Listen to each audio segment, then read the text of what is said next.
Salut à tous, rendez-vous, voilà, c'est la fameuse surprise dont je vous parlais, c'est aujourd'hui. Non, vous ne voyez pas double, on est allé récupérer une seconde V6.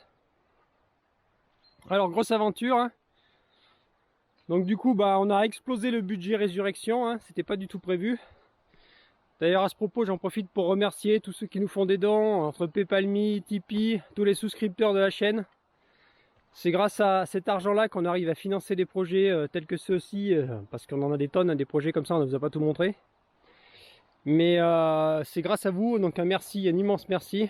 Mais là on se retrouve maintenant avec 2XM, donc à la base on est parti chercher une donneuse. Je dis bien à la base, parce qu'en fait quand on a vu l'état de la donneuse, Marty voudrait refaire la donneuse. Et c'est surtout par rapport à ça, toit ouvrant électrique, ça court quand même pas les rues. Donc je pense qu'il va falloir refaire les deux, je sais pas ce que vous en pensez, dites-nous dans les commentaires. Alors ça fait un peu bordel à l'intérieur, mais c'est un bon truc à retenir, hein, de l'ancien proprio. Il a tout protégé, tableau de bord avec carton, tous les sièges avec des tissus. Du coup l'intérieur est nickel en fait. L'intérieur est nickel. Voilà, donc ça fait un peu poubelle comme ça, mais en fait dessous, c'est tout beau. Ah. Voilà. Donc elle n'a pas la clim, comme on voulait. Elle n'a pas de cuir, comme on voulait. À la base, voilà, on voulait récupérer cet élément de tableau de bord ici, parce que nous, elle a fendu là. Là-bas, nous, il a fendu, on l'a récupéré. Elle a son roulant monobranche premier modèle. Donc elle est de 1991, elle a 182 000. Par contre, celle-ci, elle est restée dehors pendant plus de 5 ans. 5 ans, le V6 abandonné, donc c'est pas gagné, hein. Mais je sais pas, dites-le en commentaire ce que vous en pensez. Surtout avec ça, électrique. On le touche surtout pas parce qu'il fuit pas, donc j'ai pas envie d'avoir des problèmes tout de suite. On réglera ça si le moteur tourne un jour, et j'espère qu'il va tourner, parce que c'est vrai que avec le toit ouvrant des XM, il n'y en a pas des tonnes. C'est bien appréciable. Mais ouais, l'intérieur est trop beau en fait. Donc du coup, on va se retrouver à faire 2XM quoi. Il y a des chances. Mais là, niveau moteur, ça va être moins rigolo. 5 ans à l'abandon.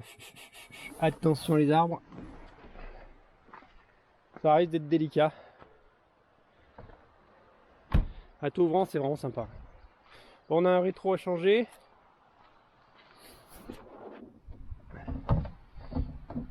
Chose rare sur les XM, elle a un très beau pare-choc avant, complet, avec sa petite plaque ici là pour l'œillet de remorquage. Bon, donc du coup on a totalement explosé le budget résurrection, hein. Surtout en plus il a fallu traverser toute la France pour la rapatrier. Ça nous a coûté une fortune, mais bon, on pouvait pas la laisser partir, hein. Donc elle est verte, un des verts Citroën je ne sais lequel. L'intérieur fait peur, on vient juste de remettre ça, tous les calculateurs étaient à l'air. Vraiment pas l'idéal. Elle a plus d'eau. Vraiment pas l'idéal. Donc elle est censée avoir été arrêtée avec en état de marche. Mais bon, maintenant à mon avis elle doit être loin de l'état de marche. Alors du coup, ce qui va nous arranger dans cette histoire, c'est que tête de Delco est neuve, le vaisseau est neuf et la bobine d'allumage est neuve. D'ailleurs, Kunju58 me demandait quelle était la technique la plus rapide pour tester une bobine d'allumage sans avoir à tester les résistances ohmiques. C'est simple, on prend une bobine neuve, on la met dans l'autre et on va voir tout de suite si c'est ça. Par contre, elle n'est pas du tout branchée pareil. La rouge est branchée ici, le contacteur est branché là, et là on est branché là, donc il faudra que je regarde exactement quelle est la différence. Est-ce que l'ancien propriétaire s'est trompé? Est-ce qu'il n'y a aucune incidence à creuser? Et sur la rouge, il est branché là. Donc on a une bobine neuve, donc déjà on pourra tester une bobine neuve sans avoir en acheter une. Delco 9, vaisseau neuf. À voir, ça va nous orienter. Techniquement, le module d'allumage est censé être fonctionnel aussi. Donc on testera d'abord la bobine, mais on pourra tester ce module d'allumage. Bon, idéalement, il faudrait redémarrer elle d'origine. Mais alors quel est son problème? Son problème, c'est que là, la pompe à essence qui a grippé. Classique, hein, au bout de 5 ans, c'est impardonnable. Donc la pompe à essence a grippé, donc on va voir où on transfère la pompe à essence de l'autre, où on en achète une autre, machin. Mais on va déjà essayer de... Déjà le plus simple, hein, parce que c'est tentant. La bobine neuve de celle-ci, la foutre dans l'autre, pour voir si ça résout notre problème sur la rouge. Le module d'allumage éventuellement. Puis après, bon, on va se rapatrier aussi sur elle et puis la démarrer. Bon, le niveau d'eau, inquiétant, mais bon, on verra bien. Bon, elle a l'attache remorque. Elle a bien la direction d'Iravi. Bon, on a coupé la courroie là. On a voulu faire une tentative de levage hydraulique à la perceuse. Ça n'a pas très bien fonctionné. Au bout de 5 ans, c'est très dur à réamorcer. La perceuse n'était pas très contente.